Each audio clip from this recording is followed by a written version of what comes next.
ನಾಳೆ ಬುಧವಾರ ಆಷಾಢ ಮಾಸದ ಶುಕ್ಲ ಪಕ್ಷದ ಏಕಾದಶಿಯನ್ನು ಆಚರಿಸಲಾಗುತ್ತದೆ. ಈ ಏಕಾದಶಿಯನ್ನು ದೇವಶಯನಿ ಅಥವಾ ಶಯನಿ ಏಕಾದಶಿ ಎಂದು ಕೂಡ ಕರೆಯುತ್ತಾರೆ. ಈ ದಿನ ಭಗವಾನ್ ವಿಷ್ಣುವನ್ನು ಪೂಜಿಸುವುದರಿಂದ ಎಲ್ಲ ತೊಂದರೆಗಳು, ದುಃಖಗಳು ದೂರವಾಗುತ್ತದೆ. ಈ ಏಕಾದಶಿಯ ಶ್ರೇಷ್ಠತೆಯನ್ನು ಪುರಾಣದಲ್ಲಿ ಉಲ್ಲೇಖಿಸಲಾಗಿದೆ. ದೇವಶಯನಿ ಏಕಾದಶಿಯನ್ನು ಶ್ರದ್ಧಾ ಭಕ್ತಿಯಿಂದ ಆಚರಿಸಿದರೆ ಸಂಪತ್ತು ಪ್ರಾಪ್ತಿ. ವಿಷ್ಣುವು ಯೋಗ ನಿದ್ರೆಗೆ ಜಾರುವ ದಿನ. ಹರಿ, ಹರ, ಬ್ರಹ್ಮ ಇವರನ್ನು ಪೂಜಿಸಿದ ಪುಣ್ಯ. ಅಶ್ವಮೇಧ ಯಜ್ಞ ಮಾಡಿದ ಪುಣ್ಯ ಪ್ರಾಪ್ತಿ. ಈ ದಿನ ವಿಷ್ಣುವು ನಿದ್ರಿಸುತ್ತಾನೆ ಎಂಬ ಕಥೆಯು ಪುರಾಣಗಳಲ್ಲಿ ಜನಪ್ರಿಯವಾಗಿದೆ. ಅದರ ಪ್ರಕಾರ ವಿಷ್ಣುವು 4 ತಿಂಗಳುಗಳ ಕಾಲ ಕ್ಷೀರಸಾಗರದಲ್ಲಿ ಮಲಗಿ ಕಾರ್ತಿಕ ಮಾಸದ ಶುಕ್ಲ ಪಕ್ಷದ ಏಕಾದಶಿಯೆಂದು ಎಚ್ಚರಗೊಳ್ಳುತ್ತಾನೆ ಎಂಬ ಉಲ್ಲೇಖವಿದೆ. ಏಕಾದಶಿ ತಿಥಿ ಸಮಯವು ಜುಲೈ 16 ಬುಧವಾರ ರಾತ್ರಿ 8:33 ಆರಂಭವಾಗಿ ಜುಲೈ 17 ಗುರುವಾರ ರಾತ್ರಿ 9:02 ಮುಕ್ತಾಯವಾಗುತ್ತದೆ. ಉಪವಾಸ ವ್ರತವನ್ನು ಆಚರಿಸುವವರು ಏಕಾದಶಿ ತಿಥಿಯ ದಿನದಂದು ಉಪವಾಸವನ್ನು ಪ್ರಾರಂಭಿಸಿ ದ್ವಾದಶಿ ತಿಥಿಯ ದಿವಸ ಉಪವಾಸವನ್ನು ಮುಕ್ತಾಯ ಮಾಡಬೇಕು.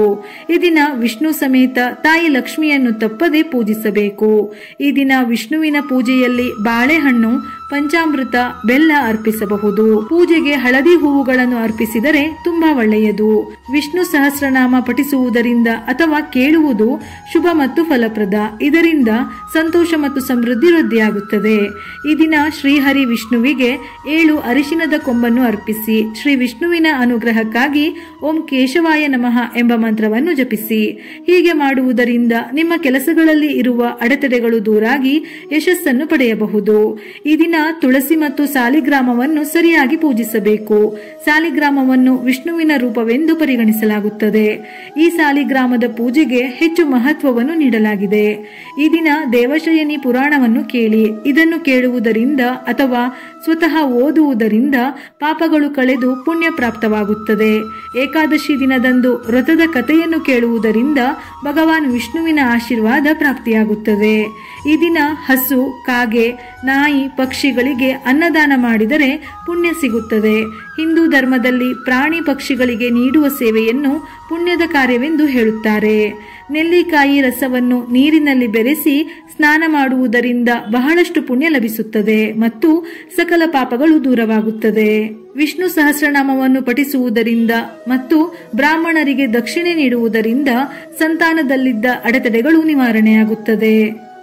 ದೇವಶಯನಿ ಏಕಾದಶಿಯಂದು ಶ್ರೀ ಸೂಕ್ತವನ್ನು ಪಠಿಸುವುದರಿಂದ ಲಕ್ಷ್ಮೀ ದೇವಿಯ ಅನುಗ್ರಹವನ್ನು ಪಡೆಯಬಹುದು.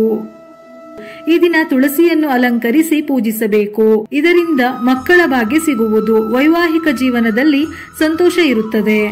ಈ ದಿನ ಬ್ರಾಹ್ಮಣರಿಗೆ ಊಟ ಹಾಕಿ ಗೋಶಾಲೆಯಲ್ಲಿ ದಾನ ಮಾಡಬೇಕು. ಹೀಗೆ ಮಾಡುವುದರಿಂದ ಆರ್ಥಿಕ ಸಮಸ್ಯೆಗಳು ದೂರವಾಗುತ್ತದೆ.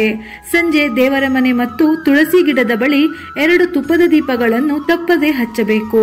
ಲಕ್ಷ್ಮಿಯ ಪ್ರತಿರೂಪವಾಗಿರುವ ಮುತ್ತೈದೆಯರ ಆಶೀರ್ವಾದ ಪಡೆದುಕೊಂಡರೆ ತುಂಬಾ ಒಳ್ಳೆಯದು. ವಿಡಿಯೋ ಇಷ್ಟ ಆಗಿದ್ದಲ್ಲಿ ಮರೆಯದೆ ಲೈಕ್ ಮಾಡಿ, ನಮ್ಮ ಚಾನೆಲ್ ಅನ್ನು ಸಬ್ಸ್ಕ್ರೈಬ್ ಮಾಡಿ. ಉಪಯುಕ್ತ ಮಾಹಿತಿಯೊಂದಿಗೆ ಮತ್ತೆ ಭೇಟಿಯಾಗೋಣ.